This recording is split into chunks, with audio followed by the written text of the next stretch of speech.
بسم اللہ الرحمن الرحیم۔ السلام علیکم ورحمۃ اللہ وبرکاتہ۔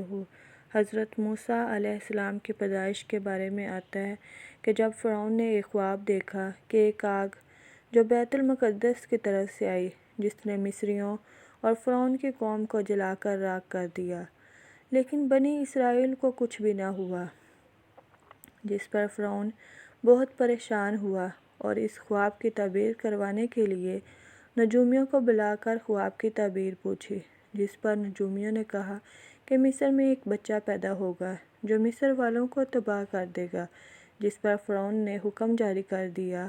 کہ جو نامولود بچہ پیدا ہو اس کو اسی وقت قتل کر دیا جائے، جس پر فوراً کام شروع کر دیا گیا، لیکن کافی دیر تک یہ ترکیب چل نہ سکی، کیونکہ اس وقت فرعون کے وزیروں اور مشیروں نے فرعون سے کہا کہ اگر اسی طرح بچوں کو قتل کر دیا جاتا رہا تو نسلیں ختم ہو جائیں گی، جس پر فرعون نے کہا کہ پھر 1 سال بچوں کو قتل کر دیا جائے اور 1 سال چھوڑ دیا جائے۔ یہ سلسلہ جاری ہوا۔ اللہ تعالیٰ کا کرنا یہ ہوا کہ حضرت موسیٰ علیہ السلام کی پیدائش بھی اسی سال ہوتی ہے کہ جس سال بچوں کو قتل کر دیا جاتا ہے۔ جب حضرت موسیٰ علیہ السلام کی پیدائش ہوئی تو آپ کی والدہ مائدہ نے آپ کو صندوق میں بند کر کے دریائے نیل میں چھوڑ دیا۔ ایک دفعہ فرعون اور اس کی بیوی حضرت بی بی آسیہ ایک ساتھ سیر و تفریح کے لیے نکلے۔ جب دریائے نیل پر پہنچے تو اس وقت فرعون کی بیوی بی بی آسیہ کی نظر ایک صندوق پر پڑی جو دریائے نیل پر تیرتا ہوا جا رہا تھا۔ یاد رہے کہ فرعون کا اصل نام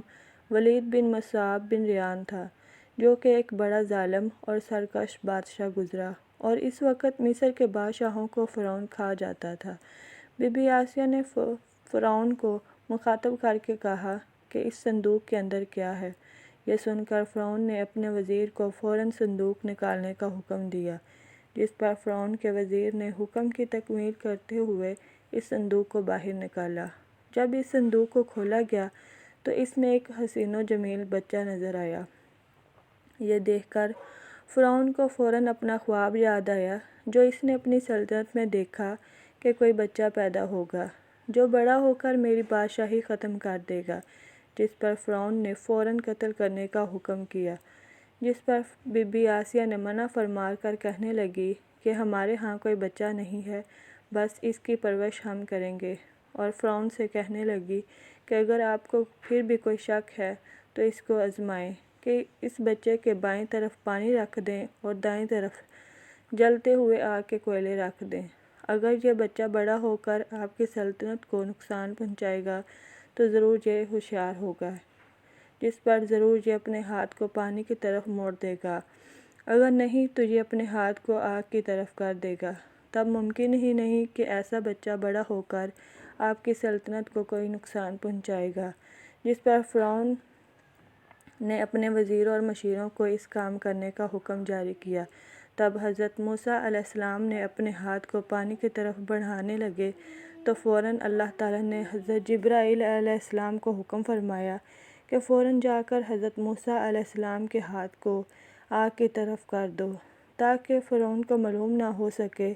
کہ واقعہ میں یہ وہی بچہ ہے جو میری سلطنت کو ختم کر دے گا۔